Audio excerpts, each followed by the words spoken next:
Министерот за правда Игор Филков ќе го разгледува назначувањето на неговиот посебен советник Андреа Весов за член на програмскиот совет на Академијата за суди и јавни обвинители по реакциите на невладините, иако го правдаше неговиот избор.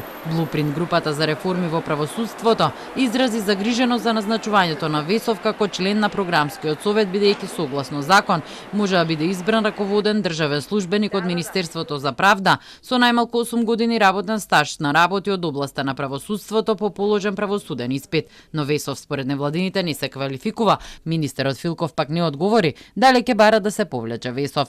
Како и досега сите забелешки од Блупринт групата ми се особено важни. Затоа и ги имаме вклучено во сите работни групи и предонесуваат, верувам, во 7 од 10 работни групи или во 8 од 10 во моментов. Што се однесува до нивната забелешка, а колегата Весов е на позиција и доаѓа како посебен раководител со повеќе од 10 годишно искуство како адвокат со нормално положен правосуден испит, за разлика од претходната особа која што беше делегирана од истата позиција од Министерство за правда. Избегна да одговори дали Весов ги исполнува условите. Во моментов предлогот ќе го видиме, но јас мислам дека апсолутно има подобрување во предлозите.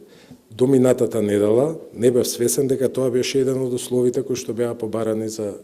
Дополнително Блупринт групата реагираше и на политичката поврзаност на Весов и неговата кандидатура за пратеник, што сериозно ја нарушува перцепцијата за независност и непристрасност на Академијата, особено во процесот на избор и обука на идни суди и јавни обвинители. Инаку Весов беше кандидат на знам, од каде доаѓа и министерот Филков. Филков на денешната пресконференција даваше отчет на сработеното во изминатите 12 месеци, при што подготвени и доставени до владата се 22 систематски закони, од кои 13 предвидени со реформската агенда. Клучен според министерот е новиот предлог закон за судски совет, со кој ќе се менува начинот на кој се избираат и разрешуваат судиите, како и одговорноста на самите членови на советот.